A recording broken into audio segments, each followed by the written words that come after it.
നമ്മുടെ പൊതുസമൂഹത്തിൽ നടക്കുന്ന ഏത് സംഭവങ്ങളും ഇസ്ലാമോ ഫോബിയയിലേക്ക് മാറിത്തീരുന്ന സാഹചര്യങ്ങളൊക്കെ രൂപപ്പെടാറുണ്ട്. ഇത്തരത്തില് ഇസ്ലാമോഫോബിയ വർദ്ധിക്കാൻ യഥാർത്ഥത്തിലുള്ള കാരണം എന്താ?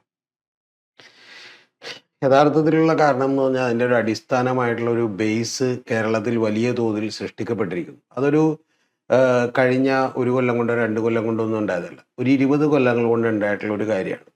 അപ്പോൾ അതിന് നമ്മളിപ്പോൾ സത്യം പറഞ്ഞിട്ടുണ്ടെങ്കിൽ ഇപ്പോൾ ഒരു കുട്ടിയെ ഉപദ്രവിച്ച് കൊന്നു എന്ന് പറയുമ്പോൾ തന്നെ നമ്മൾ ചെയ്തിട്ടുള്ള വീഡിയോകളുടെ താഴെ തന്നെ വരുന്ന ഒരു മെസ്സേജ് എന്ന് പറഞ്ഞിട്ടുണ്ടെങ്കിൽ പലപ്പോഴും ആ പേരുകാരൻ ഒരു മതക്കാരനാണെങ്കിൽ അതുകൊണ്ടായിരിക്കും എന്നൊക്കെ പറഞ്ഞ് മെസ്സേജ് വരുന്നുണ്ട്.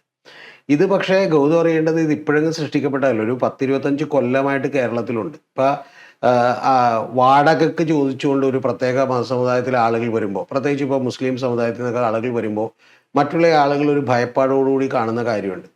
അത് ഇന്ത്യ എന്ന് പറയുന്ന ഒരു രാജ്യത്ത് വളരെ ബുദ്ധിപരമായ ഒരു വിഭജനത്തിന് വേണ്ടി സൃഷ്ടിക്കപ്പെട്ടിട്ടുള്ള ഒരു കാര്യമാണ്. ആ കാര്യത്തോട് അനുബന്ധിച്ചിട്ടുള്ള സെലക്റ്റീവും ചൂസ് ചെയ്തിട്ടുള്ള വാർത്തകൾ മാത്രമേ മാധ്യമങ്ങളും കൊടുക്കുന്നുള്ളൂ എന്നുള്ളതാണ് അതിൻ്റെ പ്രധാനപ്പെട്ട കാര്യം. അല്ലെങ്കിൽ അത്തരം വാർത്തകൾ മാത്രമേ ഹൈലൈറ്റ് ചെയ്യപ്പെടുന്നുള്ളൂ എന്നുള്ളതാണ് അതിൻ്റെ ഏറ്റവും പ്രധാനപ്പെട്ട കാര്യം. അതാണ് ഇത് കൂടാനുള്ള കാരണം. അതിൻ്റെ എല്ലാത്തിൻ്റെയും പിന്നിലുള്ള ഉദ്ദേശം ഞാൻ എപ്പോഴും പറഞ്ഞുകൊണ്ടിരിക്കുന്ന പോലെ രാഷ്ട്രീയ അധികാരം പിടിക്കുക, അതിനുവേണ്ടി ഒരു വിഭജനം ഉണ്ടാക്കുക, ഇങ്ങനെയുള്ള ആളുകളൊക്കെ തന്നെ മോശക്കാരാണ് എന്ന് പറയുന്ന ധാരണ ഉണ്ടാക്കുക. ഇപ്പം ഗൗതത്തിനൊക്കെ ഓർത്ത് നോക്കിയിട്ടുണ്ടെങ്കിൽ അറിയാം, ഇപ്പം വെസ്റ്റ് ബംഗാളിൽ നിന്ന് ബംഗാളിൽ നിരവധി ബംഗ്ലാദേശികളുണ്ട് എന്ന് പറഞ്ഞൊരു വാർത്തകളുണ്ടായി. നമ്മൾ കൃത്യമായിട്ട് ഇത് വളരെ സൂക്ഷ്മമായി മീഡിയകളിൽ വരുന്ന വാർത്തകൾ നമ്മൾ എടുത്ത് പരിശോധിച്ച് നോക്കിയാൽ ഈ ബംഗ്ലാദേശിയായിട്ടുള്ള ഒരാൾ ഒരു അക്രമം നടത്തിയതിൻ്റെ വാർത്ത വന്നിരുന്നു നേരത്തെ ഇന്ത്യയിൽ. അത് പെട്ടെന്ന് ഇന്ത്യ മുഴുവൻ പടർന്നു പിടിച്ചു. നമ്മളൊന്ന് ആലോചിക്കുന്നുണ്ട്, ഇന്ത്യയിൽ ഒരു ദിവസം 10,000-കണക്കിന് ലക്ഷക്കണക്കിന് കുറ്റകൃത്യങ്ങൾ നടക്കുന്നുണ്ട്. പക്ഷെ എന്തുകൊണ്ടാണ് ചില പ്രത്യേക വാർത്തകൾ മാത്രം വലിയ തോതിൽ എല്ലാവരുടെയും മനസ്സിൽ ഇടം പിടിക്കുന്ന രീതിയിൽ ഉണ്ടാവുന്നത് എന്നുള്ളത് ആലോചിച്ചിട്ടുണ്ട്? അതിൻ്റെ പിന്നിൽ ഒരു അജണ്ടകൾ കൂടിയുണ്ട്. അതാണ് അതിൻ്റെ ഏറ്റവും പ്രധാനപ്പെട്ട കാര്യം എന്ന് പറയുന്നത്. അപ്പോൾ അത്തരത്തിൽ ഇപ്പോൾ പലപ്പോഴും ഒരു ഭരണകൂടത്തിനെതിരെ അല്ലെങ്കിൽ ഭരണകൂടത്തിന് അനുകൂലമായി അല്ലെങ്കിൽ മാധ്യമങ്ങളുടെ താല്പര്യത്തിന് അനുസൃതമായൊക്കെ തന്നെ ഇത് സൃഷ്ടിക്കപ്പെടുകയാണ്. അപ്പോൾ ഇന്ത്യയിലൊരു ഗോദി മീഡിയയും ഇപ്പം യഥാർത്ഥത്തിൽ മലയാളത്തിലെ സോഷ്യൽ മീഡിയ യൂട്യൂബേഴ്സും ഒക്കെ തന്നെ ഇത്തരം വാർത്തകൾക്ക് വലിയ പ്രാധാന്യം കൊടുത്തുകൊണ്ടിരിക്കുകയാണ്. ഇപ്പം നമ്മൾ ഇന്നലെ ചെയ്ത വീഡിയോ ഉണ്ടല്ലോ, അതായത് മറ്റേ ഈ പറയുന്ന അർഷാദ് എന്ന് പറയുന്ന ആ കുട്ടിയുടെ 1.5 വയസ്സുള്ള കുഞ്ഞിനെ കൊലപ്പെടുത്തിയതുമായി ബന്ധപ്പെട്ട് അതിൻ്റെ താഴെ തന്നെ വന്നേക്കണ കമന്റുകൾക്ക് ഒന്ന് നോക്കണം. എന്ന് പറഞ്ഞാൽ നിരവധി കമന്റുകൾ വന്നിട്ടുണ്ട്. മദ്രസ ആണ് പ്രശ്നം എന്നൊക്കെ പറഞ്ഞാണ്. അപ്പൊ എന്ന് പറഞ്ഞാൽ അത്തരത്തിൽ വളരെ ബോധപൂർവമായി പലപ്പോഴും ഒരു ഡിവൈഡ് ആൻഡ് റൂൾ എന്ന് പറയുന്ന പോളിസി പണ്ട് ബ്രിട്ടനൊക്കെ പരീക്ഷിച്ച് വിജയിച്ച, ഇന്ത്യയെ വിഭജിച്ച അതേ പോളിസി തന്നെ ഇവിടെ കൊണ്ടുവരുന്നു എന്നുള്ളതേ ഉള്ളൂ. അതുകൊണ്ടാണ് സെലക്റ്റീവ് ആയിട്ടുള്ള വാർത്തകൾ ഉണ്ടാവുന്നത്. മനസ്സിലായി? ഇപ്പൊ കരിപ്പൂർ എയർപോർട്ടിൽ നിന്ന്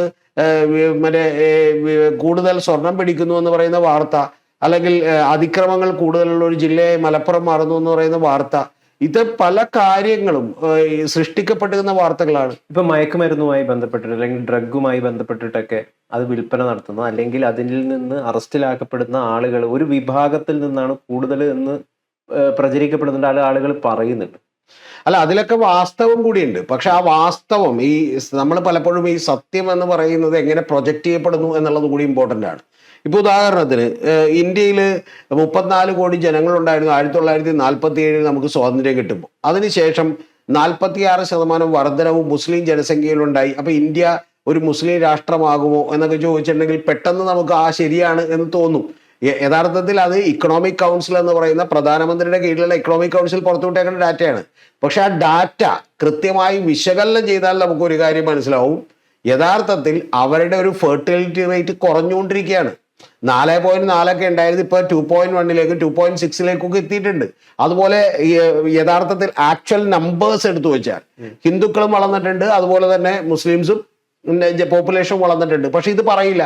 പകരം എന്ത് പറയും? ഒരു 46% മാത്രം കൂടുതലാണെന്ന് പറയും. പിന്നെ ഗൗതം പറയുന്നത് പോലെയുള്ള ഒരു കാര്യത്തിനും അടിസ്ഥാനമുണ്ട്. പലപ്പോഴും ഈ പല മതങ്ങളിൽ നിന്നുള്ള ആളുകൾക്ക് കൂടുതൽ ഇത്തരം കാര്യങ്ങളിൽ പാർട്ടിസിപ്പേറ്റ് ചെയ്യുന്നുണ്ട്. അത് എന്തുകൊണ്ടാണെന്ന് കൂടി നമ്മൾ പഠിക്കണം. അത് പ്രത്യേകിച്ച് ഇപ്പൊ കേരളം വിട്ടുപോയാൽ, കേരളത്തിൽ പോലും ഇപ്പൊ ശൈശവ വിവാഹങ്ങൾ ഏറ്റവും കൂടുതൽ നടക്കുന്നത് എവിടെയാണ് നമ്മൾ ആലോചിക്കണം. എന്തുകൊണ്ടാണ് ഈ പറഞ്ഞ പോലെ അറബിക് കല്യാണം എന്ന് പറയുന്ന കല്യാണം കഴിഞ്ഞ വർഷങ്ങൾ വരെ നടന്നുകൊണ്ടിരുന്നത് കേരളത്തിലാണ്? എന്താ കാര്യം എന്ന് ആലോചിക്കണം. അത്ര ദയനീയമായിട്ടുള്ള പല സിറ്റുവേഷൻസും സാഹചര്യങ്ങളും കേരളത്തിലും ഇന്ത്യയിലും ഒക്കെ ഉണ്ട്. അത് യാഥാർത്ഥ്യമാണ്. ഇപ്പൊ പല കമ്മിറ്റി, ഇപ്പൊ സച്ചാർ കമ്മിറ്റി റിപ്പോർട്ടിലൊക്കെ പല കമ്മിറ്റി റിപ്പോർട്ടുകളും വന്നപ്പോൾ മുസ്ലിം അതുപോലെ തന്നെ ദളിത് പിന്നോക്ക അവസ്ഥയെ കുറിച്ചുള്ള വളരെ ഡീറ്റെയിൽ ആയിട്ട് റിപ്പോർട്ടുണ്ട്. ആ പിന്നോക്ക അവസ്ഥകളിലുള്ളവർ സ്വാഭാവികമായിട്ടും എന്ത് ചെയ്യും, ഇത്തരം കാര്യങ്ങളിലേക്ക് എത്തിപ്പെടും. സ്വാഭാവികമായിട്ടുള്ള താങ്കൾ പറഞ്ഞു വരുന്നത് എന്താണ്, ഒരു ഹിന്ദു ഫോബിയ അല്ലെങ്കിൽ ഒരു ക്രിസ്ത്യൻ ഫോബിയേക്കാൾ കൂടുതൽ, അല്ലെങ്കിൽ അതൊന്നും ഇല്ല നമ്മുടെ നാട്ടിൽ അധികം, പക്ഷേ ഈ ഇസ്ലാമോ ഫോബിയ വളരെ വലിയ രീതിയിലുണ്ട്. ഇതിനുള്ള യഥാർത്ഥ കാരണം എന്താണെന്നുള്ളതാണ് നമ്മൾ തുടക്കത്തിൽ ചോദിച്ചത്. അതിന്റെ ഒരു സൈഡാണ് താങ്കൾ പറഞ്ഞത്, മറ്റൊരു സൈഡും കൂടി ഉണ്ടല്ലോ. അല്ല, ഇപ്പൊ ആയത്തുള്ള അലി ഖമേനി അല്ലെങ്കിൽ ഇറാൻ ഭരണാധികാരിക്കെതിരെ നമ്മൾ അയാൾ ചെയ്ത നെറുകേടിനെതിരെ സംസാരിച്ചു കഴിഞ്ഞാൽ അത് ഇസ്ലാമോഫോബിയ ആകും? അത് ഇസ്ലാമോഫോബിയ ആകില്ല. അത് യഥാർത്ഥത്തിൽ നമ്മൾ പറയേണ്ട രീതിയിൽ അത് പറയാൻ കഴിയണം. പക്ഷേ താങ്കൾ പറഞ്ഞ പോലെ ഇസ്ലാമിലെ എക്സ്ട്രീം തീവ്ര നിലപാടുകാർ നമ്മളെ ഇസ്ലാമോഫോബിക്കാക്കി മാറ്റുകയാണ്. മനസ്സിലായോ? അത് താങ്കൾ നമ്മൾ ഒരു വിളക്ക് കത്തിക്കുന്നതുമായി ബന്ധപ്പെട്ടിട്ട് ഒരു വീഡിയോ നമ്മൾ ചെയ്തിട്ടുണ്ട്. അതിന്റെ വഴിയിൽ താങ്കൾ ഇസ്ലാമോഫോബിക് ആക്കിയിട്ടുണ്ട്. അല്ല, ഗൗതം അറിയേണ്ടത്, അല്ല എന്നെ എന്ത് താങ്കൾ സംഖ്യ, അല്ല എന്നെ സംഖ്യയോ ഇസ്ലാമോഫോബിക്കോ എന്ത് വേണമെങ്കിലും ആയിക്കോട്ടെ, അതൊന്നും എനിക്ക് പ്രശ്നമുള്ള കാര്യമില്ല. പക്ഷെ പ്രധാനപ്പെട്ട വിഷയം എന്താണെന്ന് വെച്ചാൽ, ഇത് ഗൗതം പറഞ്ഞ കാര്യം കറക്റ്റാണ്. കാരണം ഈ പൊളിറ്റിക്കൽ ഇസ്ലാം എന്ന് പറയുന്ന ഇസ്ലാം ഒരു മതപരമായിട്ടുള്ള ഒരു ഐഡിയോളജി പോലുമല്ല. അത് യഥാർത്ഥത്തിൽ ഒരു രാഷ്ട്രീയ ഐഡിയോളജിയാണ്. യഥാർത്ഥത്തിൽ തുറന്നൊരു കാര്യം പറയാം കേട്ടോ, ഖുറാനൊക്കെ പുറത്തേക്ക് വെക്കുന്ന ഒരു ആശയം എന്ന് പറയുന്നത് പൊളിറ്റിക്കൽ ഐഡിയോളജിയാണ്. ആ പൊളിറ്റിക്കൽ ഐഡിയോളജി പ്രകാരം രാഷ്ട്രം തന്നെ ഈ പറയുന്ന പോലെ മതശാസനകളാൽ ഭരിക്കപ്പെടണമെന്ന് വിചാരിക്കുന്ന സംഘടനകളൂടെ ഉണ്ട്. അതായത് ഹിന്ദു എക്സ്ട്രീമിസ്റ്റുകൾ ഉള്ളതുപോലെ തന്നെ മുസ്ലിം എക്സ്ട്രീമിസ്റ്റുകളുണ്ട്. അവരെ സംബന്ധിച്ചിടത്തോളം നമ്മളിപ്പോൾ ആയത്തുള്ള അലി ഖുമൈനിയെ എതിർക്കുന്നതോ അല്ലെങ്കിൽ ഫലസ്തീനിൽ ഹമാസിന്റെ ഒരു ആക്രമണത്തിനെതിരെ സംസാരിക്കുന്നതോ ഒക്കെ തന്നെ സംഖ്യയാക്കാൻ അവർക്ക് താല്പര്യമുണ്ടാവും. കാരണം എന്താ, അങ്ങനെ എന്നെയും കൂടി സംഖ്യയാക്കിയാൽ പിന്നെ എൻ്റെ വിമർശനത്തിന് മറുപടി പറയണ്ട. അല്ലെങ്കിൽ വസ്തുതാപരമായ കാര്യങ്ങൾക്ക് അവർ മറുപടി പറയേണ്ടി വരും. സംഖ്യകൾക്ക് ഗുണമുണ്ട്. കാരണം എന്താ വെച്ചാൽ നമ്മൾ അപ്പുറത്തെ ആളാക്കിയാൽ മതി. മനസ്സിലായോ? നമ്മളെ മറ്റേ പൊളിറ്റിക്കൽ ഇസ്ലാമിന്റെയോ അല്ലെങ്കിൽ ഈ പറഞ്ഞ പോലെ ജമാഅത്ത് ഇസ്ലാമിയുടെയോ അല്ലെങ്കിൽ PFIയുടെയോ ഒക്കെ ആളുകളാണ് നിങ്ങൾ എന്ന് പറഞ്ഞാലും ഇത് തന്നെ സംഭവിക്കും. പിന്നെ ഇതിന് ഇപ്പൊ ഗൗതം പറഞ്ഞ നിസ്സാരമായിട്ടുള്ള ഒരു കാര്യമല്ല. ഇതിപ്പോ ഒരുപാട് സമയം സംസാരിക്കേണ്ട ഒരു കാര്യമാണ്. ഇത് കേരളത്തിലെ അവസ്ഥയാണ്, ഇത് ഇന്ത്യയിലുള്ള അവസ്ഥയാണ്. ഇനി ഇത് വരാൻ വേറെ പല കാരണങ്ങൾ കൂടിയുണ്ട്. അതെന്തുകൊണ്ടാണെന്ന് അറിയാമോ? ഗൗതം ഇപ്പൊ പറഞ്ഞ പോലെ ഒരു ഇന്റർനാഷണൽ സാഹചര്യം ഇതിന് അനുകൂലമാണ്.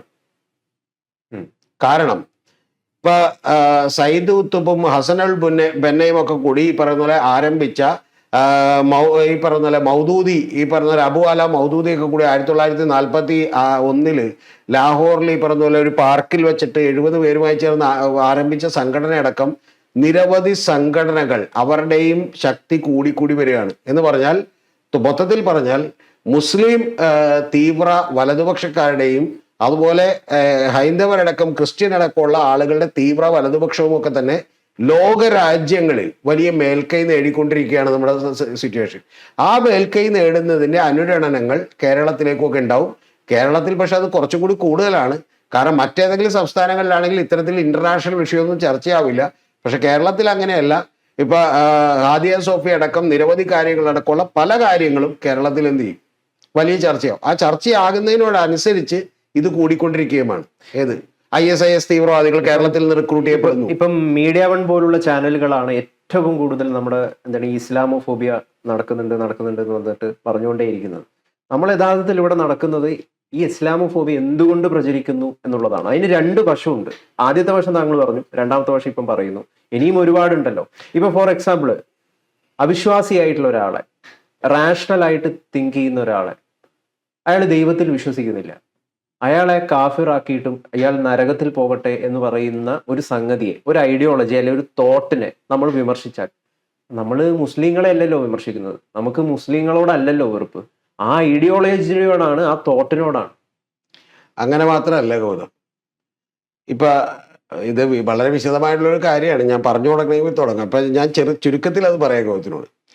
ഇപ്പൊ ഈ റാഷണലായി ചിന്തിക്കുന്ന ആളുകളൊക്കെ പറയുന്ന ഒരു വലിയ ശരിയുണ്ട്. ആ ശരിയുടെ ഉള്ളിൽ ഒരു വലിയ തെറ്റുമുണ്ട്. ഇത് കുറച്ച് കൺഫ്യൂഷൻ ഉള്ള കാര്യമാണ്. ആ ശരി എന്താണെന്ന് വെച്ചിട്ടുണ്ടെങ്കിൽ, ഇപ്പൊ ഉദാഹരണത്തിന് കാസ പോലൊരു സംഘടന വന്നിട്ട് പറയുന്നു, നിങ്ങൾ ബാങ്ക് വിളിക്കുന്നതിൽ പറയുന്നത് എന്താണ്, നിങ്ങൾ ലാ ഇലാഹ അല്ലല്ലാ എന്ന് പറയുന്നത് എന്താണ്, നിങ്ങളുടെ ഖുറാനിൽ പറയുന്നത് എന്താണ് എന്നുള്ളതാണ്. സത്യത്തിൽ ഈ ഖുറാനോ ബാങ്ക് വിളിയോ അല്ലെങ്കിൽ ബാക്കിയുള്ളതിൻ്റെയൊക്കെ ഒന്ന് അർത്ഥം മനസ്സിലാക്കി ഏറ്റുള്ളവരല്ല ഇവിടുത്തെ മുസ്ലിം സമുദായം എന്ന് പറയുന്നത്. പക്ഷെ നിങ്ങൾ അതൊക്കെ വിശ്വസിക്കുകയാണെങ്കിൽ യഥാർത്ഥത്തിൽ നിങ്ങൾ ഈ പറഞ്ഞ മറ്റു മതങ്ങൾക്കെതിരാണ്, മറ്റ് ദൈവങ്ങൾക്കെതിരാണ് എന്നുള്ളത് ഇവർ തന്നെ അവരെ പറഞ്ഞ് മനസ്സിലാക്കുകയാണ്. സത്യത്തിൽ അവർക്ക് അവരുടെ മതത്തെക്കുറിച്ച് അത്രത്തോളം കൃത്യമായിട്ട് അറിയാൻ പാടില്ല. ഇതേപോലെ തന്നെ വളരെ റാഷണലായി ചിന്തിക്കുന്ന യുക്തിവാദികൾ എന്ന് വിചാരിക്കുന്ന ആളുകളൊക്കെ തന്നെ നിങ്ങൾ ഈ ഖുറാനിൽ നിങ്ങൾ മുസ്ലിം ആണോ എന്ന് ഒരാൾ സാധാരണ ആളുടെ അടുത്ത് ചോദിക്കുന്നു. അപ്പോൾ ആണെന്ന് പറയുന്നു. നിങ്ങൾ ഖുറാനിൽ വിശ്വസിക്കുന്നുണ്ടോ? ഖുറാനിൽ വിശ്വസിക്കുന്നുണ്ടെങ്കിൽ നിങ്ങൾ ഇന്ന ഹദീസുകൾ വിശ്വസിക്കുന്നുണ്ട്, അപ്പം നിങ്ങളും യഥാർത്ഥത്തിൽ ഒരു തീവ്ര നിലപാടുകാരനാണ് എന്ന് സാധാരണയുള്ള ആളെ, ഇതൊന്നും പഠിക്കാത്ത ഒരാളെ, അയാൾ സാധാരണ അവരുടെ മതപരമായ ആചാരങ്ങൾക്ക് വെറുതെ പള്ളിയിൽ മാത്രം പോയിട്ട് വരുന്ന ഒരാളെ കൂടി പറഞ്ഞ് ഫലിപ്പിച്ചുകൊണ്ടിരിക്കുകയാണ്. അതിന്റെ പിന്നിലുള്ള ഒരു കാര്യം കൂടി പറയാം. അതിന്റെ പിന്നിലുള്ള ഒരു കാര്യം, അങ്ങനെയുള്ള കുറെ പേരെ വെച്ചുകൊണ്ട് യുദ്ധം നയിച്ചാൽ മാത്രമേ യഥാർത്ഥത്തിൽ ഈ പറയുന്ന ഒരു ഹിന്ദു ഐക്യം ഇപ്പുറത്തുണ്ടാവുള്ളൂ എന്ന് അവർക്കറിയാം. അതേസമയം തന്നെ ഈ ഗൗതം പറഞ്ഞ മീഡിയ വൺ പോലെയുള്ള ജമാഅത്തെ ഇസ്ലാമി പോലെയുള്ള SDP പോലെയുള്ള ആളുകൾക്ക് സംബന്ധിച്ചോളം നേരെ തിരിച്ച് ഇത് ഇങ്ങനെയാണെന്ന് അവരും, എന്നാൽ ഇസ്ലാമോഫോബിയ ഉണ്ടെന്ന് അവരും പറഞ്ഞുകൊണ്ടിരുന്നാലേ അവർക്കും ആളെ കൂട്ടാൻ പറ്റുള്ളൂ. അതാണ് കാര്യം. സാർ പറഞ്ഞാലും ഒരു വിഷയം എന്താണെന്ന് വെച്ച് കഴിഞ്ഞാൽ ഇതൊന്നും ഇവർക്ക് അറിയില്ല, ഇതൊന്നും പഠിപ്പിക്കുന്നില്ല എന്നുള്ളതാണ്. പിന്നെ എന്തിനാണ് ഈ മദ്രസ? ചെറുപ്പം മുതലേ നമ്മൾ റോഡ് അരികിലൂടെ ചെറിയ കുട്ടികൾ മദ്രസയിൽ പോകുന്നത് നമുക്ക് കാണാം. അവിടെ എന്താണ് ഇപ്പോൾ പഠിപ്പിക്കുന്നത്? ക്രിസ്ത്യൻ സമൂഹത്തിലോ ഹിന്ദു സമൂഹത്തിലോ ആളുകളെ മതം പഠിപ്പിക്കുന്നതിനേക്കാൾ കൂടുതൽ മതം പഠിപ്പിക്കുന്നുണ്ട്. അപ്പൊ പിന്നെ എങ്ങനെയാണ് സാർ ഇതൊന്നും അറിയില്ല എന്ന് പറയുന്നത്? ഈ 1947 ഇന്ത്യയിൽ മദ്രസകൾ ഉണ്ടായിരുന്നല്ലോ, ഉണ്ടായിരുന്നു. പറഞ്ഞിട്ടെ നിങ്ങൾ അങ്ങനെ പറയല്ലേ. അപ്പൊ 1940 ഇന്ത്യയിൽ 47-ലും 50-ലും ഒക്കെ ഇന്ത്യയിൽ ജനിച്ച ഒരാള് 2010 എത്തുമ്പോഴേക്കും 60 വയസ്സായിട്ടുണ്ടാവും. ഉണ്ടാവുമല്ലോ. എന്നിട്ട് അയാൾ എത്ര കലാപം ഉണ്ടാക്കിയിട്ടുണ്ട് ഇന്ത്യയിൽ. അതായത് മറ്റേ വേറെ വിഗ്രഹാരാധന പാടില്ലെന്നോ ബാക്കിയുള്ളതോ പറഞ്ഞോ കലാപം ഉണ്ടാക്കിയിട്ടുണ്ടോ? ഗൗതം ഒരു കാര്യം വളരെ ലളിതമായിട്ട് അങ്ങോട്ട് മനസ്സിലാക്കോ. ഈ പ്രശ്നങ്ങളെല്ലാം ആരംഭിക്കുന്നത്, വളരാൻ തുടങ്ങുന്നത് ചെറിയ തോതിലൊക്കെ അവിടെ ഇവിടെയൊക്കെ ഉണ്ടായിരുന്നു, നേരത്തെ ഉണ്ടായിരുന്നു. പക്ഷേ ഇത് വലിയ തോതിൽ വളരാൻ തുടങ്ങുന്നത് എപ്പോഴാണ് എന്ന് ചോദിച്ചാൽ രാമജന്മഭൂമിയും ബാബറി മസ്ജിദും അതുപോലെ തന്നെ രഥയാത്രയും അതിനുശേഷമുള്ള BJPയുടെയും സംഘപരിവാറിന്റെയൊക്കെ വളർച്ചയ്ക്ക് ശേഷമാണ്. ഈ ലോകത്തെവിടെയും വളരെ ലളിതമാണ്. ഈ ലോകത്തെവിടെയും മനുഷ്യൻ രാവിലെ എഴുന്നേറ്റ് അവന്റെ മതഗ്രന്ഥങ്ങൾ മുഴുവൻ പഠിച്ചിട്ട് അതനുസരിച്ച് ജീവിക്കുന്നൊന്നുമില്ല. അതൊക്കെ വെറും തെറ്റിദ്ധാരണയാണ്. മനസ്സിലായോ? അപ്പൊ ചില ആളുകൾ വളരെ റാഷണൽ തിങ്കിങ് ഉള്ള ആളുകളൊക്കെ എന്ന് പറയാം അവര് മതം പഠിച്ചിട്ടൊന്നുമല്ല. അവന്റെ ഒരു സാധാരണ ജീവിതചര്യ മാത്രമാണെന്ന് വിചാരിച്ചിട്ട് പോവാണ്. അല്ലാതെ അവൻ അയൽവക്കക്കാരനോട് കുതിര കയറാനൊന്നും പോണില്ല. പക്ഷെ ഇതിന്റെ പിന്നിലുള്ള പൊളിറ്റിക്കൽ അജണ്ട കൊണ്ട് ഇതുകൊണ്ട് രാഷ്ട്രീയ നേട്ടം ഉണ്ടാക്കാം എന്ന് മനസ്സിലാക്കിക്കൊണ്ടുള്ള പ്രവർത്തനങ്ങളും അതിന്റെ പ്രചരണവും നടക്കുന്നതുകൊണ്ടാണ് കുറെ പേരിരുന്നിട്ട് ഇവിടെ ഇസ്ലാമോഫോബിയ ഉണ്ട് എന്ന് പറയണം. കാരണം അങ്ങനെ പറഞ്ഞാലേ അവരുടെ ഒപ്പം ആളുകൾ കൂടുള്ളൂ. കാരണം നമ്മളൊക്കെ മോശക്കാരാണെന്ന് മറ്റവർ പറയേണ്ടതെന്ന് പറഞ്ഞാൽ അവരുടെ ആളുകളുള്ളൂ. അതേസമയം അത് പറയുന്നതിനെ പ്രോത്സാഹിപ്പിക്കുകയും ചെയ്യുന്നതിന്റെ കാര്യം എന്താണെന്ന് അറിയാമോ? കാര്യം ഇപ്പുറത്തൊപ്പം ആൾ കൂടും. കാരണം അവരോടുള്ള ഒരു ഫോബിയ അറിയാത്ത ആളുകൾ പോലും അത്തരത്തിലൊരു ഫോബിക്കായി മാറും. മനസ്സിലായി? ഇതിന്റെയൊക്കെ എക്സ്ട്രീം പോയിന്റിലേക്ക് നമ്മൾ എത്തിക്കഴിഞ്ഞു. നമ്മൾ അറിയാഞ്ഞിട്ടാണ്. ഒന്ന് ആലോചിച്ച് നോക്ക്. ഇപ്പൊ ക്രിസ്ത്യൻ ചർച്ചിൽ ഇരുന്നിട്ട് ബിഷപ്പ് തന്നെ പറയുകയാണ്, നമ്മുടെ പെൺകുട്ടികളെ തട്ടിക്കൊണ്ടു പോകാനായിട്ട് മറ്റൊരു മതവിഭാഗങ്ങളിലുള്ള ആളുകൾ അല്ലെങ്കിൽ അതിലുള്ള എക്സ്ട്രീം നിലപാടുകാർ, തീവ്ര നിലപാടുകാരുണ്ടാവും. അവർ ലവ് ജിഹാദ് നടത്തുന്നു എന്ന് പറയുമ്പോഴത്തേക്കെന്ന് പറഞ്ഞാൽ കളി മാറി. ഇനി ഒരു സാധാരണ ഒരു പുരുഷനോടോ അല്ലെങ്കിൽ ആ പെണ്ണിനോടോ പോലും ഒരു സാധാരണയായി ഒരാൾക്ക് ഇഷ്ടം തോന്നാൻ പോലും പറ്റില്ല. ഇല്ലേ? ഇതൊന്നും ആലോചിച്ച് നോക്കിയുണ്ട്. ഇതൊന്നും വിശ്വസിക്കാത്ത ഒരാള് പക്ഷെ ഒരു മുസ്ലിം നാമധാരിയാണ്. പെൺകുട്ടിയുടെ വിശ്വാസം നേരെ പെൺകുട്ടിക്ക് തിരിച്ച് പ്രശ്നം ഉണ്ടാവും. ഒരു ഗ്രന്ഥത്തിൽ വളരെ കൃത്യമായിട്ട് എഴുതിയിട്ടിട്ടുണ്ട്. ഞാനത് വായിച്ചിട്ടുള്ളതാണ്. ഒരു അന്യമതത്തിലുള്ള ഒരാളെ, ഒരു സ്ത്രീയെ നിങ്ങൾ വിവാഹം കഴിച്ചിട്ട് അവര് നിങ്ങൾ ഭാര്യയാകുന്നുണ്ടെങ്കിൽ നിങ്ങളുടെ വിശ്വാസത്തിലേക്ക് കൊണ്ടുവരാത്തടത്തോളം കാലം അവര് നിങ്ങളെ ഭാര്യയാകുന്നില്ല. അവിടെ എവിടെയാണ് സാർ സ്നേഹം എന്ന് പറയുന്നത് വലിയൊരു വിശാലമായ അർത്ഥത്തിൽ വേറെ ആരോടെങ്കിലും പോയി പറഞ്ഞ് കത്തിക്കൂ. ഇതെങ്ങനെയാണ്? ഇതിനെക്കുറിച്ചൊക്കെ നല്ല ബോധമുണ്ട്. ഗൗതം ഈ പറയുന്നത് പോലെ ഗൗതത്തിനോട് ഞാൻ തിരിച്ചു പറയുന്നു. ഋഗ്വേദത്തിലും സാമവേദത്തിലും യജുർവേദത്തിലും മഹാഭാരതത്തിലും രാമായണത്തിലും പറഞ്ഞിട്ടുള്ള 5 വരികൾ എടുത്തുകൊണ്ട് ഞാൻ പറയുന്നു, ഈ പറയുന്നത് തെറ്റല്ലേ എന്ന് ചോദിച്ചാൽ നിങ്ങൾ എന്ത് പറയും? തെറ്റാണെന്ന്. നിങ്ങളൊന്നും പഠിച്ചിട്ടില്ല. നിങ്ങൾക്ക് അതുകൊണ്ട് നിങ്ങൾ ഹിന്ദു ആണെന്ന് പറയാന്ന് മാത്രമല്ല. അല്ലാതെ നിങ്ങൾ ഈ പറയുന്ന പോലെ ഏതെങ്കിലും വേദം വായിച്ചിട്ടുണ്ടോ? ഏതെങ്കിലും കാര്യം വായിച്ചിട്ടുണ്ടോ? ഇപ്പൊ ഞാനൊരു കാര്യം ചോദിക്കട്ടെ. ഏകലവ്യൻ എന്ന് പറയുന്ന ഒരു ശിഷ്യൻ എന്ത് ചെയ്യുന്നു? ഈ വിരല് മുറിച്ച് എന്ത് ചെയ്യുന്നു? നമ്മൾ ദ്രോണരെ എന്ത് വിളിക്കണം? നമ്മൾ ദ്രോണരെ എന്ത് വിളിക്കും എന്ന് പറഞ്ഞു തന്നെ. അപ്പൊ നിങ്ങൾ പറയാം, നിങ്ങൾ രാമായണം, നിങ്ങൾ ഗൗതം എന്ന് പറഞ്ഞ ഹിന്ദുവാണെന്ന് പറഞ്ഞാൽ രാമായണവും മഹാഭാരതവും ഒക്കെ അറിയുന്നവരാണ്, അതുകൊണ്ട് അവരെ ഇതുപോലെ കൈമുറിക്കും എന്ന് പറഞ്ഞാൽ എന്തൊരു അസംബന്ധമാണ് ഈ പറയുന്നത്. ഈ നാട്ടിലാ തുറന്നു ഒരു സംശയമില്ല. ഞാൻ പറയാം, ഈവൻ കാറ്റഗിസം ക്ലാസ്സിന് പോയി വലിയ മാർക്ക് മേടിച്ചിട്ടുള്ള ഒരുപാട് സുഹൃത്തുക്കൾ എൻ്റെ ചുറ്റുമുണ്ട്, എൻ്റെ കൂടെ പഠിച്ചവരൊക്കെ ഉണ്ട്. ഈ സുഹൃത്തുക്കളോടൊക്കെ ശരിക്കും ഞാൻ ഇന്ന് വിളിച്ച് ബൈബിളിനെ കുറിച്ച് എന്തെങ്കിലും ചോദിച്ചാൽ അവരെന്നോട് വിളിച്ചു ചോദിക്കാറുണ്ട്, രേഷ ബൈബിളിനകത്ത് ഇത് എന്താ ശരിയാണെന്ന് ചോദിക്കാറുണ്ട്. കാരണം അവരടക്കമുള്ള ആളുകൾ വെറുതെ ക്ലാസ്സിൽ പോയി പഠിച്ചു. നമ്മളിപ്പോ 1 മുതൽ 10 വരെയുള്ള ക്ലാസ്സിൽ നിന്ന് പഠിക്കുന്നു, അല്ലാതെ ആ പഠിച്ച 8ാം ക്ലാസ്സിൽ പഠിച്ച സയൻസ് ഞാൻ താങ്കളോട് ചോദിച്ചാൽ താങ്കൾക്ക് അറിയില്ല, മനസ്സിലായ? അതുപോലെ മാത്സും അറിയില്ല, പ്രോബബിലിറ്റി ചോദിച്ചാൽ അതും അറിയാൻ പാടില്ല. അപ്പൊ അതുപോലെ തന്നെ ഇത് വെറുതെ ഒരു കടത്ത് കഴിക്കലിൽ പഠിച്ചു പോവാണ്. മദ്രസകളിലൊക്കെ പണ്ട് അങ്ങനെ തന്നെയാണ് പഠിപ്പിച്ചുകൊണ്ടിരുന്നത്, എക്സെപ്റ്റ് ISIകൾ നടത്തുന്ന മദ്രസകളിലും അതുപോലെ അഫ്ഗാനിസ്ഥാന്റെ ബോർഡറിലുള്ള മദ്രസകളൊക്കെ ഒഴിപ്പേ. അപ്പൊ അത്തരത്തിലുള്ള ആളുകൾ ഇവിടെയും അതുപോലെ തന്നെ പഠിപ്പിച്ചുകൊണ്ടിരുന്നത്. പക്ഷേ നമ്മൾ എന്നാലും അവരെ വിടൂല. നമ്മൾ പറയണം അങ്ങനെയല്ല, നിങ്ങൾ മുസ്ലിം ആണെങ്കിൽ നിങ്ങളുടെ ഗ്രന്ഥത്തിൽ ഇത് എഴുതി വെച്ചിട്ടുണ്ട് എന്ന് പറഞ്ഞാൽ അവരുടെ അടുത്ത് ചൊറിയാൻ വരികയാണ്. സത്യത്തിൽ ഞാൻ ഗൗതത്തോട് പറയുന്നു, ഗൗതം മലപ്പുറത്ത് വാ, ഒരു 50 പേരെ 100 പേരെ നമുക്ക് കാണാം. എത്ര പേര് ഖുർആൻ വായിച്ചിട്ടുണ്ട്, എത്ര പേരില ഹദീസും ഈ പറഞ്ഞ പോലെ ആയത്തുകളും ഒക്കെ അറിയാമെന്ന് ചോദിച്ചാൽ ആർക്കും അറിയില്ല. ഇത് വെറുതെ പറഞ്ഞുകൊണ്ടിരിക്കുകയാണ്. സാറ് പറഞ്ഞു വരുന്നത് ഈ മതഗ്രന്ഥത്തിൽ എഴുതി വെച്ചിരിക്കുന്നതെല്ലാം ഏതായാലും മണ്ടത്തരങ്ങളാണെന്നാണ്. ഒരുപാട് അസംബന്ധങ്ങൾ എല്ലാ മതഗ്രന്ഥങ്ങളിലും ഉണ്ട്. അപ്പൊ പിന്നെ പഠിപ്പിക്കേണ്ട ആവശ്യം ബൈബിൾ എന്ന് പിന്നെ അതിപ്പം പഠിപ്പിക്കുന്ന ഒരു സിസ്റ്റം ഇല്ല. അത് സത്യത്തിൽ എന്റെ അഭിപ്രായം അതാണ്. ഒരു 18 വയസ്സ് വരെ നിങ്ങൾക്കൊരു മതവും പാടില്ല. ആ മതം പാടില്ല എന്ന് പറഞ്ഞതിന് ശേഷം എന്ത് ചെയ്യും? ഈ മതം പാടില്ല എന്ന് പറയുമ്പോൾ ഗൗതം സന്തോഷത്തോടെ ചിരിക്കുന്നതിന്റെ പിന്നിൽ ഒരു കുബുദ്ധിയുണ്ട്. എന്താണെന്നറിയാമോ? അത് പറഞ്ഞുതരാം അതെന്താ. അത് പറയാൻ കാര്യം എന്ന് വെച്ചാൽ ഹിന്ദുക്കൾ അങ്ങനെ പഠിപ്പിക്കുന്നില്ല. അപ്പൊ നമ്മൾ ഇരുന്നിട്ട് പറയണം അത് ശരിയാണ്, അവന്മാര് പഠിപ്പിക്കണം നല്ലതാണ്. അല്ല ഞാൻ പറഞ്ഞത് പിന്നിൽ ഒരു ചെറിയ ഉദ്ദേശം പഠിപ്പിക്കാത്ത നല്ലതാണ്. ഞാൻ പറഞ്ഞേക്ക് ഇതിന് പറയുന്നതിന്റെ പിന്നിൽ അത് ശരി അവന്മാര് പഠിപ്പിക്കണ്ട എന്ന് പറയുന്നതിന്റെ ഉദ്ദേശം എന്താണെന്ന് വെച്ചിട്ടുണ്ടെങ്കിൽ, ഇപ്പൊ എന്നെ സംഖ്യയാക്കൂല, ഇപ്പൊ എല്ലാവരും കൂടി എനിക്ക് കൈയടിക്കും. ഇതിന്റെ ഉദ്ദേശം എന്താണെന്ന് വെച്ചാൽ അവരിത് സാധാരണ പഠിപ്പിച്ചു വരുന്ന പ്രാക്ടീസ് ആണ്. അപ്പൊ അത് നിർത്താൻ വേണ്ടിയിട്ടാണ് ഈ പരിപാടി പറയണത്. ഞാൻ അങ്ങനെയുമല്ല പറയണ, ഞാൻ വളരെ ആത്മാർത്ഥമായി പറയുന്നു. യഥാർത്ഥത്തിൽ 2 കാര്യങ്ങൾ ഇന്ത്യയിൽ വേണം. ഇപ്പൊ ഫിൻലൻഡിലൊക്കെ എന്ന് പറഞ്ഞിട്ടുണ്ടെങ്കിൽ അവിടെ നമ്മൾ ഒരു മതത്തിലും പെട്ട ആളല്ല നമുക്ക് രജിസ്റ്റർ ചെയ്യാം. അതുപോലെ ഫ്രാൻസിലൊക്കെ ഏതാണ്ട് 80% പേര് ഇതുപോലെ ഒരു മതത്തിലും അല്ലെങ്കിൽ അവർ വിശ്വസിക്കാത്ത ആളുകളാണ്. അതേപോലെ 70-73% പേർ. ഞാൻ പറയുന്ന അതേപോലെ നമുക്ക് രജിസ്റ്റർ ചെയ്യാനുള്ള ഒരു സംവിധാനം ഒന്ന് വേണം. രണ്ടാമത്തെ കാര്യം എന്ന് പറഞ്ഞാൽ എൻ്റെ അഭിപ്രായം, ഈ ലോകത്തെവിടെയും ഇന്ത്യയിൽ നിന്നല്ല 18 വയസ്സ് കഴിഞ്ഞ് അവർക്ക് അവരുടെ മതം ചൂസ് ചെയ്യാനുള്ള സൗകര്യം കൊടുക്കണം. അപ്പൊ ആളുകൾ പഠിച്ചോ താല്പര്യപ്രകാരം എടുക്കുന്നുണ്ടെങ്കിൽ എടുത്തോട്ടെ. കാരണം അല്ലെങ്കിലുള്ള പ്രശ്നം എന്താ വെച്ചാൽ ഈ മതം നിങ്ങൾക്ക് ചൂസ് ചെയ്യാൻ പറ്റാത്തൊരു കാര്യമായി മാറുകയും അതേസമയം അതേ മതത്തിൽ തന്നെയുള്ള ചില തെറ്റായ കാര്യങ്ങളോ ശരിയായ കാര്യങ്ങളോ നിങ്ങൾ അനുഭവിക്കേണ്ടി വരികയും ചെയ്യാണ്. ഇപ്പൊ യഥാർത്ഥത്തിൽ അരുന്ധതി റോയുടെ അമ്മ അവര് ഈ കേസിന് വേണ്ടി സ്വത്തിന് വേണ്ടിയിട്ട് പോരാടേണ്ടി വന്നത് സിവിൽ നിയമങ്ങളിൽ ക്രിസ്ത്യൻസിന് അത് അനുവദിച്ചു കൊടുക്കാത്തതുകൊണ്ടാണ്. അതേപോലെ തന്നെ മുസ്ലിംസിന്റെ കാര്യത്തിൽ ഇപ്പൊ അവർക്ക് എത്ര വേണമെങ്കിലും കല്യാണം കഴിക്കാമെന്ന് പറയുന്ന ഒരു കാര്യമുണ്ട്. ഹിന്ദുക്കൾക്ക് അതില്ല. ഹിന്ദുക്കളാണെങ്കിൽ ആജ്ഞോല അകത്ത് പോയി കിടക്കേണ്ടി വരും. അപ്പൊ ക്രിസ്ത്യൻസ് ആണെങ്കിൽ അകത്ത് പോയി കിടക്കേണ്ടി വരും. അപ്പൊ അത്തരത്തിലുള്ള ഡിഫറെന്റ് ആയിട്ടുള്ള കാര്യങ്ങൾ ഇവിടെ നിലനിൽക്കുന്നു. അതുകൊണ്ട് എൻ്റെ അഭിപ്രായം ഇതൊരു ചോയ്സ് ആക്കി മാറ്റേണ്ട കാലം അതിക്രമിച്ചു എന്നുള്ളതാണ്. സാർ, ഈ ഹിന്ദു ക്രിസ്ത്യൻ അല്ലെങ്കിൽ ഇസ്ലാം എന്ന് പറയുന്ന ഐഡന്റിറ്റി ഒന്നും ഇല്ലാതെ നമ്മളെല്ലാവരും മനുഷ്യരാണെന്ന് പറയുന്ന ഒരൊറ്റ ഐഡന്റിറ്റി നമുക്ക് ജീവിക്കാൻ പറ്റുമോ? ഈ മനുഷ്യരാണെന്ന് പറയുന്ന ഐഡന്റിറ്റിയിൽ തന്നെയാണ് ഗൗതം ഇവിടെ 10-30 കൊല്ലം മുമ്പ് 40 കൊല്ലം മുമ്പൊക്കെ ആളുകൾ ജീവിച്ചിരുന്നത്.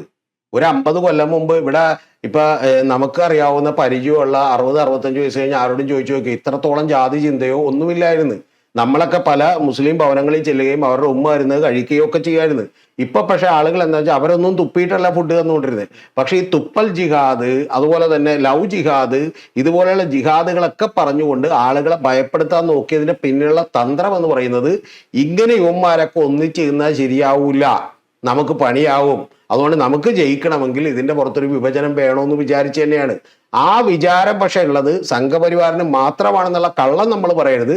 ആ വിചാരമുള്ളത് ഇവിടുത്തെ ജമാഅത്തെ ഇസ്ലാമിക്കാർക്കും അതുപോലെ SDPIക്കാർക്കും ഒക്കെ അടക്കമുള്ള തീവ്ര സംഘടനകൾക്കുണ്ട്. അതാണ് ആളുകൾ പറയാൻ മടിക്കുന്ന ഒരു കാര്യം. അത്രേ ഉള്ളൂ ഇതിന്റെ സിമ്പിൾ ആയിട്ടുള്ള ഒരു പ്രശ്നം. എന്തുകൊണ്ടാണ് പഠിക്കുന്നത്? പിന്നെ പറയാൻ മടിക്കുന്നത് എന്താ വെച്ചാൽ ഒരു സൈഡ് നമ്മള് ലാസ്റ്റ് ആരുടെ ഒട്ടില്ലാതായി പോകും. ഇപ്പൊ ഞാൻ ഇവിടെ നിന്ന് ഇത് പറയുന്നതുകൊണ്ട് അല്ലെങ്കിൽ എന്നെ മീഡിയ വൺ ചർച്ചയ്ക്ക് വിളിക്കും, എനിക്ക് വേദികൾ കിട്ടും, എനിക്ക് ഈന്തപ്പഴവും ക്യാഷ്നട്ടും കിട്ടും, ഞാൻ ഗൾഫിൽ വേദികൾ കിട്ടും. മനസ്സിലായി? ഇത് തന്നെ കാര്യമുള്ളൂ. സിമ്പിളാണ് ലോജിക്ക്. നാളെ ഞാൻ മാറൂല്ലെന്നറിയാൻ പാടില്ല, പക്ഷെ ഇന്ന് ഞാൻ പറയുന്ന കാര്യം ഇതാണ്. നാളെ സംഘപരിവാരം നമ്മളെ ചർച്ചയ്ക്ക് വിളിക്കൂല. മനസ്സിലായി, വേദികൾ കിട്ടൂല, നമ്മൾ പ്രശസ്തനാവൂല, മറ്റേതല്ലെങ്കിൽ നമ്മൾ ജനൻ ടി വിയിൽ ചർച്ചയ്ക്ക് വിളിക്കും. അപ്പൊ ഇതുകൊണ്ട് പക്ഷെ അതിന് മുമ്പ് അത് വേറൊരു കാര്യമുണ്ട് സാറേ, അവിടെ ഒരു വല്ലാത്തൊരു ഭയം ക്രിയേറ്റ് ചെയ്തിട്ടുണ്ട്. ഇപ്പൊ നമ്മളെ എന്താണ് ഒരുപാട് സാംസ്കാരിക പ്രവർത്തകർ, എഴുത്തുകാർ, അതിൽ നിങ്ങൾക്ക് മഹാഭാരതത്തിലെ വൃത്തികേടുകളെ അല്ലെങ്കിൽ രാമായണത്തിലെ, ഗീതയിലെ, ഏതിലും എന്താ വൃത്തികേടുകളെയൊക്കെ കോട്ട് ചെയ്ത് കൃത്യമായിട്ട് പത്രത്തിൽ ആർട്ടിക്കിൾ എഴുതാം, വിമർശിക്കുകയൊക്കെ ചെയ്യാം. ഇതൊന്ന് നിങ്ങളൊന്ന് ഖുറാനിലൊന്ന് ചെയ്ത് നോക്കിയാട്ടെ, മാതൃഭൂമി കത്തിക്കും. തെറ്റാണ്, കത്തിച്ചിട്ടുണ്ടല്ലോ, അതൊക്കെ തെറ്റാണ്. അല്ല കത്തിച്ചിട്ടുണ്ട്, പഴയ കാലമാണ്. അതായത് അവരങ്ങനെയാണ്, നമ്മൾ അങ്ങനെയുള്ളത്. ഇപ്പൊ ഗൗതം ഒന്ന് എഴുതി നോക്ക്. ഇപ്പൊ ഗൗതം ഇവിടെ നിന്ന് എന്തിനാണ് പറയുന്നത്? പിന്നെ നിങ്ങൾ അവരെ കുറ്റം പറഞ്ഞ എന്തിനാ? നിങ്ങൾ ഒക്കെ കൈവെട്ടിയിട്ടില്ല കേരളത്തിലെന്ന് മാത്രമേ ഉള്ളൂ. നിങ്ങൾ കേരളത്തിന് പുറത്ത് ഇതൊക്കെ തന്നെ ചെയ്തുകൊണ്ടിരിക്കണം. അപ്പൊ അതുകൊണ്ട് നിങ്ങൾ അങ്ങനെ ആയിരുന്നു എന്ന് വേണമെങ്കിൽ നമുക്ക് പറയാം. ഓക്കെ, കുറെ കൂടി സഹിഷ്ണുതയുള്ള, കുറെ കൂടി ലൂസ് ആയിട്ടുള്ള ഒരു മതസങ്കല്പമായിരുന്നു ഹിന്ദുവിൻ്റെത്. പക്ഷെ ഇപ്പൊ അത് പോരെന്നാണ് ഈ പറയുന്ന പോലെ താങ്കളുടെ സുഹൃത്ത് മറ്റേ രാഹുൽ ഈശ്വരക്കടക്കം പറയുന്നത്. അങ്ങനെ പോരാ. ശരിക്കും വെള്ളിയാഴ്ച മുസ്ലിംസിനുണ്ട്, ഞായറാഴ്ച മറ്റേ ക്രിസ്ത്യൻസിനുണ്ട്, നമുക്ക് ശനിയാഴ്ച വേണമെന്ന് പറയണം എല്ലാവർക്കും കൂടി ഒരുമിക്കാൻ. എന്റെ പൊന്നു സുഹൃത്തെ, നമുക്കൊരു ശനിയാഴ്ച വേണ്ട, നമുക്ക് തിങ്കളാഴ്ച മുതൽ എല്ലാ ആഴ്ചയും നമ്മുടെ ദിവസമാണ്. അതുകൊണ്ട് താങ്കളൊന്നും ബുദ്ധിമുട്ടുണ്ട്, ഞങ്ങൾ ഇവിടെ മര്യാദക്ക് ജീവിച്ചോളാം. ഇതിന്റെ ഒക്കെ പിന്നിലുള്ള ഉദ്ദേശം എന്ന് പറഞ്ഞാൽ 10 പേര് കൂടെ കൂടിയാൽ ഇവർക്ക് കിട്ടുന്ന സ്ഥാനങ്ങളുണ്ട്, ആ സ്ഥാനങ്ങൾക്ക് വേണ്ടി മാത്രമാണ് ഈ പരിപാടി എന്ന് പറയുന്നത്. ഒരു സംശയം ഇതിലേക്ക് വന്നതിന്റെ കാരണം എന്താണെന്ന് വെച്ച് കഴിഞ്ഞാൽ, മറ്റേത് നമ്മൾ പറയാൻ മടിക്കുന്നു എന്ന് പറയുന്ന ഒരു സാധനം പറഞ്ഞല്ലോ. അതായത് ജമാഅത്തിയും SDIP സംഘപരിവാർ മാത്രമല്ല, തീർച്ചയായിട്ടും സംഘപരിവാർ ചെയ്യുന്നുണ്ട്, അതിൽ സംശയമില്ല. അതിന്റെ കാരണം എന്ന് പറയുന്നത് ഒരു ഭയം ഇവിടെ നിർമ്മിക്കപ്പെട്ടിട്ടുണ്ട് എന്നുള്ളതാണ്. ഭയം ഇവിടെ നിന്നല്ലെന്ന് ശരിക്കും നിങ്ങൾ അറിയേണ്ടത്, വേൾഡിൽ തന്നെ ഭയം നിർമ്മിക്കപ്പെട്ടിട്ടുണ്ട്. ഇത് ഇവിടെ ഉള്ള പരിപാടി മാത്രമല്ല. ഇപ്പൊ ഗൗതം സൽമാൻ റുഷ്ദി എന്താണ് സംഭവിച്ചത്? അതാ പറഞ്ഞ, അദ്ദേഹത്തിന് കുത്തുകൊണ്ടില്ലേ, അദ്ദേഹം ഇപ്പൊ ഏതാണ്ട് ഒളിവിൽ താമസിക്കുന്നില്ലേ. ഇനി ഈ പറയുന്ന പോലെ മറ്റേ നിരവധി എഴുത്തുകാർ, ഞാനിപ്പോ അവരുടെ പേര് പറയുന്നില്ല, തസ്ലിമ നസ്രീൻ എന്താണ് സംഭവിച്ചത്, ഇതുപോലെ നിരവധി എഴുത്തുകാർ, അതൊക്കെ അവിടെ നിൽക്കട്ടെ. ഷാരൂഖ് ഖാൻ അമേരിക്കയിൽ പോകുമ്പോൾ കൂടുതൽ ചെക്ക് ചെയ്യുന്നത് എന്താ? കമലഹാസൻ അമേരിക്കയിൽ പോകുമ്പോൾ കൂടുതൽ ചെക്ക് ചെയ്യുന്നത് എന്താ? ഈ ഭയം. ഇത് ഓൾറെഡി നിർമ്മിക്കപ്പെട്ട് കഴിഞ്ഞു. അത് കേരളത്തിൽ മാത്രമുള്ള കാര്യമല്ല, അത് ലോകത്ത് മുഴുവനുള്ള കാര്യമാണ്. അതേ ഭയമാണ് ഇപ്പൊ സംഘപരിവാറും നമ്മുടെ നാട്ടിൽ നിർമ്മിക്കപ്പെടുന്നത്. കാരണം അറ്റാക്ക് ചെയ്യപ്പെടില്ല, അല്ലെങ്കിൽ നമ്മളെ വിമർശിക്കില്ല എന്ന് പറയുന്ന ഒരു ധാരണ അവർ ക്രിയേറ്റ് ചെയ്യുന്നു. ലോകത്ത് ഇത് സൃഷ്ടിക്കപ്പെടാൻ പല കാരണങ്ങളും ഉണ്ട്. ലോകത്ത് ഇത് സൃഷ്ടിക്കപ്പെടാൻ ഇപ്പൊ വേൾഡ് ട്രേഡ് സെന്ററിന്റെ ആക്രമണവും, അതുപോലെ തന്നെ ISIS തീവ്രവാദികളും, അതുപോലെ തന്നെ അൽഖ്വയ്ദയുടെ ആക്രമണവും, ഇതുപോലുള്ള നിരവധി ഈ പറയുന്ന പോലെ മുസ്ലിം ഐഡിയോളജി ബേസ് ചെയ്തുകൊണ്ടുള്ള എക്സ്ട്രീം തീവ്ര സംഘടനകളൊക്കെ തന്നെ നിലവിൽ വന്നിരുന്നു. അതുകൊണ്ട് ലോകത്ത് അത് സൃഷ്ടിക്കപ്പെടാൻ കുറെ കാരണങ്ങളുണ്ട്. ഇനി കുറെ കൂടി ആഴത്തിൽ പരിശോധിച്ചാൽ ഗൗതം ഞെട്ടുന്നൊരു കാര്യം പറയാം. ഈ സംഘടനകളൊക്കെ സൃഷ്ടിച്ചതിന്റെ പിന്നിൽ അമേരിക്ക അടക്കമുള്ള പല രാജ്യങ്ങളുടെയും താല്പര്യമുണ്ട്. അവർ ഫണ്ട് ചെയ്തിട്ടുണ്ട്, താലിബാൻ അടക്കം. ഏറ്റവും ആദ്യം റഷ്യക്കെതിരെ താലിബാൻ അവർ ഫണ്ട് ചെയ്താണ്. അതുകൊണ്ട് അതവിടെ നിൽക്കട്ടെ. ഇതെല്ലാം വളർന്ന് പന്തലിക്കാനും 1100 മില്യൺ US$ വരുമാനം ഒരു കൊല്ലം ഉണ്ടാക്കുന്ന സംഘടനയാണ് ISIS എന്ന് പറയുന്നത്. ചെറിയ സംഘടനയല്ല. അതുപോലെ ലോകത്തിലെ ഹെറോയിൻ 80% ഡിസ്ട്രിബ്യൂട്ട് ചെയ്യുന്നത് ഈ പറയുന്ന അഫ്ഗാനിസ്ഥാനിൽ നിന്നാണ്. താലിബാനാണ് അത് കൈകാര്യം ചെയ്തിരുന്നത്. അങ്ങനെയാണ് അവരുടെ വലിയ ഫണ്ട് സോഴ്സ് എന്ന് പറയുന്നത്. അപ്പൊ അതുകൊണ്ട് ഓരോരുത്തർക്കും അവരവരുടേതായ കാരണങ്ങളുണ്ട്, നേട്ടങ്ങളുണ്ട്. ആ നേട്ടങ്ങൾക്ക് വേണ്ടി മനുഷ്യന്റെ മനസ്സിനെകളെ വിഭജിക്കാൻ വേണ്ടി മാത്രമുള്ളതാണ് ഈ പറയുന്ന പരിപാടികളെല്ലാം. അത് കേരളത്തിലും ഇന്ത്യയിലൊന്നും ഒരു കുഴപ്പമുണ്ടായില്ല. പക്ഷെ ലോകത്ത് ഇപ്പൊ എന്ത് പ്രശ്നം ലോകത്ത് എവിടെ നടന്നാലും നിങ്ങൾ എന്താണ് പലസ്തീനെ കുറിച്ച് സങ്കടപ്പെടുന്നത് എന്ന് നമ്മൾ ചോദിച്ചാൽ ഉടനെ തന്നെ പലസ്തീനെ കുട്ടികളെ കുറിച്ച് സങ്കടപ്പെടാൻ നമുക്ക് അവകാശമുണ്ട് എന്ന് പറയരുത്. പകരം അതിനു മുമ്പ് നമ്മൾ ചോദിക്കുന്നത്, നിങ്ങൾ എന്താണ് മറ്റേ നൈജീരിയയിൽ കൊല്ലപ്പെടുന്ന കുട്ടികളെ കുറിച്ച് നിങ്ങളൊന്നും പറയാത്തതെന്ന് ചോദിക്കും. എന്ന് പറഞ്ഞാൽ നമ്മളിവിടെ മാനസികമായി ഏതാണ്ട് വിഭജിച്ചു കഴിഞ്ഞു. ആ വിഭജിച്ച് കഴിയുന്നതിന്റെ ഭാഗമായിട്ടാണ് ഈ ഫോബികളൊക്കെ ഉണ്ടായത്. ആ ഫോബികളൊക്കെ ഉണ്ടായത് കൊണ്ടാണ് പല രാഷ്ട്രീയ പാർട്ടികൾ അധികാരത്തിലേക്ക് വന്നത്. ആ ഫോബികൾ കേരളത്തിൽ കുറച്ചും കൂടി കൂടുമ്പോൾ ഗൗതം വേണമെങ്കിൽ നോക്കിക്കോ, വലിയ അധികാരത്തിലേക്ക് സംഘപരിവാർ ശക്തികൾ കേരളവും പിടിക്കും. അതാണ് ഞാൻ കഴിഞ്ഞോടെ പറഞ്ഞത്. അങ്ങനെ പിടിക്കാനുള്ള എല്ലാ സാഹചര്യവും ഒരുക്കി കഴിഞ്ഞു. കഴിഞ്ഞ 20 കൊല്ലമായി അവരുടെ വർക്ക് ഏതാണ്ട് 50% കഴിഞ്ഞിരിക്കുന്നു. ഇനി ബാക്കിയുള്ളത് വളരെ എളുപ്പത്തിൽ നടക്കും. കാരണം ഈ കാര്യമൊന്നും അറിയാത്ത ആളുകൾ പോലും ഇപ്പൊ യൂട്യൂബിൽ വീഡിയോ ഇട്ടാൽ ഇതിട്ടാലേ കയറുള്ളൂ എന്നുള്ള അറിയാവുന്നതുകൊണ്ട് അവർ വീഡിയോകൾ ഇടും. അതുകൊണ്ട് അത് നടന്നുകൊണ്ടിരിക്കും, അതൊന്നും തടുക്കാൻ പറ്റില്ല. എന്തായാലും ജമാഅത്തിയുടെയും SDPയുടെയും സംഘപരിവാറിന്റെ ഒക്കെ പ്രധാന ശക്തി എന്ന് പറയുന്നത് ആളുകളുടെ ഉള്ളിൽ ഭയം ജനിപ്പിക്കുക എന്നുള്ളതാണ്. തീർച്ചയായിട്ടും ഒരു ഫിയർ സൈക്കോസിസ് ആണ് ഇവരുടെ എല്ലാവരുടെയും ഭയം. ഗൗതം, ഞാൻ വിശാലമായി വേണമെങ്കിൽ ഇതിനെക്കുറിച്ച് ഒരു പോഡ്കാസ്റ്റ് എടുത്ത് നിങ്ങളുടെ ചാനലിൽ ഇട്ടോ. ഭയം എന്ന് പറയുന്നുണ്ടല്ലോ ഗൗതം, രാഷ്ട്രീയത്തിലും ബിസിനസ്സിലും ഏറ്റവും വലിയ മൂല്യമേറിയ ഒരു ഉൽപ്പന്നമാണ്. ഗൗതം വേണമെങ്കിൽ നമുക്ക് അടുത്ത പോഡ്കാസ്റ്റ് എടുക്കാം. ഞാൻ എൻ്റെ ഒരു വാചകം മാത്രം പറഞ്ഞ് അവസാനിപ്പിക്കാം. കഷണ്ടി ആവുന്നു, നിങ്ങളുടെ തലക്കൊരു കുഴപ്പമില്ല. പക്ഷെ നിങ്ങളുടെ ഉള്ളിന്റെ മനസ്സിലൊരു ഭയം വിതക്കണം, ഒരു അപകർഷതാബോധം ഉണ്ടാക്കണം. അതിനു വേണ്ടിയിട്ടാണ് കഷണ്ടി ഉണ്ടെങ്കിൽ എനിക്ക് എന്തിനീ ഭർത്താവിനെ വേണ്ടെന്ന് നോക്കണം. അതായത് അതിന്റെ ഉള്ളിലുള്ള കാര്യം കഷണ്ടി ആണെങ്കിൽ ഞാൻ ഈ ഭർത്താവിനെ വേണ്ടെന്ന് നോക്കുമെന്നാണ്.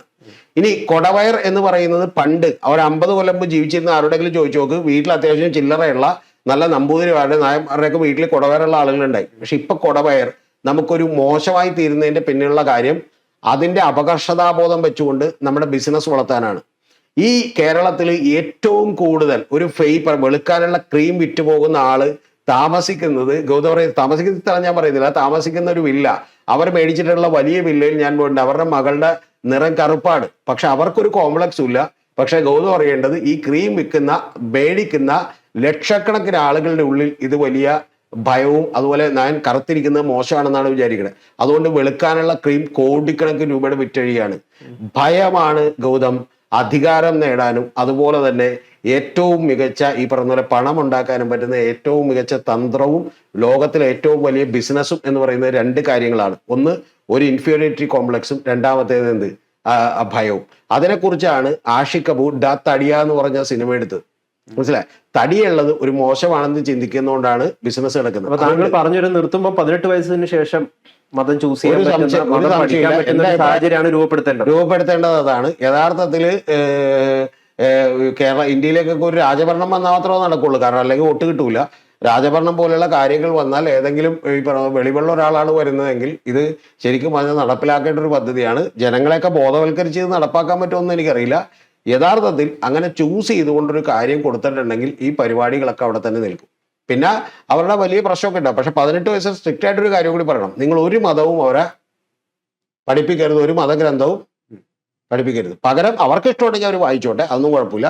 പക്ഷെ ഇത്തരത്തിലുള്ള ഒരു പരിപാടി നടത്തരുതെന്ന് പറയണം. പക്ഷെ ഇവരുടെ എല്ലാം ഈ പറഞ്ഞ പോലെ ഏറ്റവും ആദ്യം പിടിക്കുന്നത് എവിടെ നിന്നാണെന്നറിയാമോ? മതം ഏറ്റവും ആദ്യം ആളുകളെ പിടിക്കുന്നത് ഏറ്റവും ചെറുപ്പത്തിലാണ്. അത് അറിഞ്ഞും അറിയാതെയും പിടിക്കുന്നുണ്ട്. ഇപ്പൊ അത് വളരെ ബോധപൂർവം ആളുകൾ പിടിക്കുന്നുണ്ട്. അതിൻ്റെ ഒക്കെ പിന്നിലുള്ളത് ഒരൊറ്റ കാര്യമുള്ളൂ ഗൗതം, രാഷ്ട്രീയമായ അധികാരമാണ്. അധികാരം എന്ന് പറഞ്ഞാൽ ഗൗതമത്തിന് മനസ്സിലാവുമെന്ന് അറിയില്ല. എല്ലാവരും മുഖ്യമന്ത്രി ഒന്നും ആകണ്ട, പക്ഷെ മുഖ്യമന്ത്രി ആകാതെ ഒരു അധികാരമുണ്ട്. ഇപ്പൊ ഉദാഹരണത്തിന് പെരുന്നയിലിരിക്കുന്ന സുകുമാരൻ നായർക്ക് ഒരു അധികാരമുണ്ട്, അദ്ദേഹം അധികാരത്തിന്റെ ഭാഗമല്ല. അതേപോലെ ഗൗതത്തിനറിയാം വെള്ളാപ്പള്ളിക്ക് ഒരു അധികാരമുണ്ട്, കാരണം ആളുകളിൽ നിന്ന് അനുഗ്രഹം മേടിക്കുന്നുണ്ട്. അതേപോലെ തന്നെ സമസ്തക്കൊരു അധികാരമുണ്ട്. അപ്പൊ നിങ്ങളുടെ ഒപ്പം ആളെ കൂട്ടി വെച്ചാൽ മാത്രമേ അധികാരം ഉണ്ടാവുള്ളൂ. അല്ലാതെ നിങ്ങൾ ഒറ്റക്കാണെങ്കിൽ ഒരു അധികാരവും ഉണ്ടാവില്ല. പുന്നല ശ്രീകുമാരനെ പോലും നാളെ ഗവൺമെന്റ് മുഖ്യമന്ത്രി കാണാമെന്ന് പറഞ്ഞാൽ കാണും, കാരണം അദ്ദേഹത്തിന്റെ കയ്യിൽ ഭാഗികമായ ഒരു അധികാരമുണ്ട്.